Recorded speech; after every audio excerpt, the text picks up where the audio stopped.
Welcome to the deep dive. So let me start with a question for you listening. What's the single most valuable asset you possess? Something you might just be, giving away Yeah. for free, or maybe even paying to lose it. And it's probably more valuable than actual money. It's a really interesting thought, isn't it? Because it's often something hiding in plain sight. But once Okay. you really get it, I mean, really grasp it, it can change everything. Absolutely. And that's what we're digging into today, this really powerful idea, your attention. It's not just valuable, it's actually a form of currency. We're going to unpack that, leaning heavily on the insights of Hector Jesus Arencibia. He's a real thought leader in manifestation, mind science. Right. And his story is pretty incredible. It really is. He talks about turning, $682 into over $1 million in 18 months. And this was during the pandemic. He says it wasn't about hustle, not in the usual sense. It was total energetic alignment, consciously investing his attention. And his background gives him this unique perspective. He's traveled, I mean, extensively. Over 60 countries, visited these ancient power centers, the pyramids, Machu Picchu, Easter Island, Angkor Wat. Wow. Yeah. So he blends that deep ancient wisdom with what he terms modern energetic mastery, which basically means understanding how to intentionally direct your inner world, your thoughts, your focus, your beliefs to actually shape your outer reality. Like an artisan, his mission is really about helping people unlock that power themselves. So that's our mission for this deep dive then, to really get what it means for attention to be currency, how big companies are frankly already experts at using it, and crucially, how you can take back control, reclaim your agency over your own attention to basically manifest what you want. It's such a useful way to look at things today, isn't it? Especially when you think about advertisers, tech companies, these huge billion-dollar players. They're not immediately chasing your wallet. No. What they're really after, first and foremost, is your attention. And Hector makes this critical point about why. Why attention first? It's because they understand fundamentally that if they can capture and hold your attention long enough, they can turn it into money. That's the formula they rely on constantly. Just think about it for a second. Every time you scroll down your feed, every time you hit, every single second you spend watching some ad pop up, or even an influencer's story. Yeah, it adds up. It all adds up, and it's all tracked. It gets sold, it gets monetized. Your attention literally becomes their income stream. It's a direct transaction. It really makes you think, doesn't it? Those times you fall down an internet rabbit hole, clicking, watching, and suddenly an hour is just gone.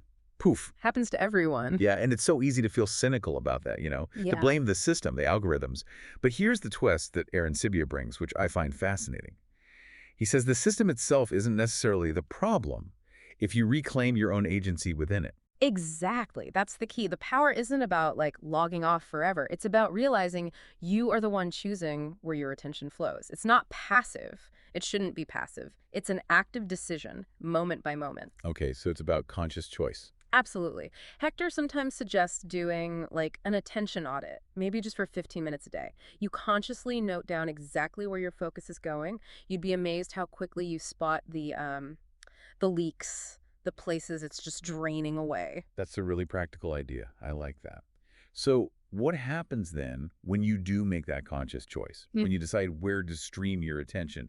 Arencibia talks about directing it towards, say, learning a new skill. Right. Or pouring it into a specific vision you have for your future. Or maybe into building your own thing, your brand, your dream project, your business.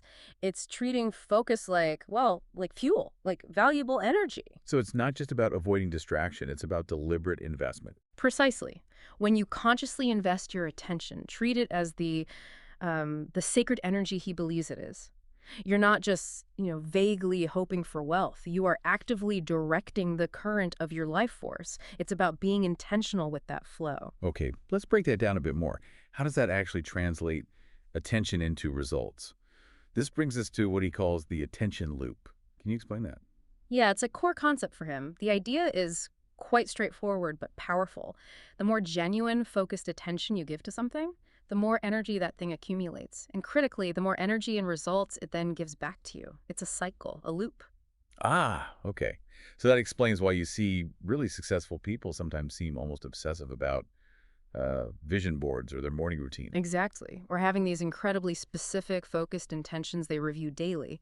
It's not just about discipline for its own sake, They are actively, consciously compounding their attention. That sustained focus isn't just some mental trick. It's the engine driving the manifestation, driving the real-world results. That makes so much sense. Because it's not just a fleeting thought then. Focused attention, it seems, Mm. sets off a kind of chain reaction. He outlines a process, right? Mm. Attention leads to belief. Yes. That sustained focus builds into genuine belief.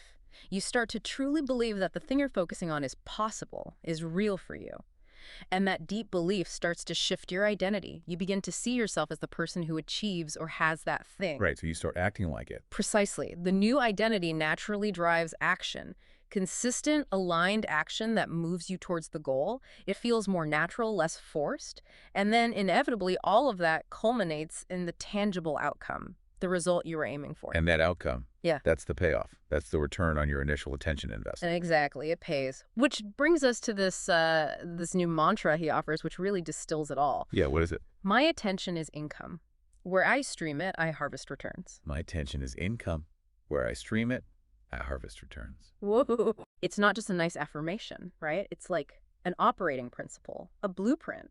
And it poses a pretty profound question for everyone listening, I think. Which is? What would actually happen in your life if you consciously stopped pouring your attention into, say, distraction or drama or self-doubt, and instead you streamed that valuable attention like liquid gold directly into the reality you want to create, the one you're calling into being? That's powerful. It really shifts the perspective. So to kind of wrap this up, the core insight here is that your attention, it's not just something others try to grab. It's a profound type of currency. And the ultimate power, the control over where it flows, that lies with you. Absolutely. And understanding this, really understanding it, isn't just interesting information. It feels like a shortcut almost to reclaiming personal power, to stepping more fully into conscious manifestation. Definitely. So let's leave everyone with a final thought to mull over. Think about one specific area of your life right now. Could be, your finances, a relationship, maybe your health, or that personal project you keep putting off. Just pick one. Right. Now just imagine what fundamental changes might start to happen if you really consciously applied this principle, attention is income, to that one area, starting today. And then just observe the returns, watch what happens.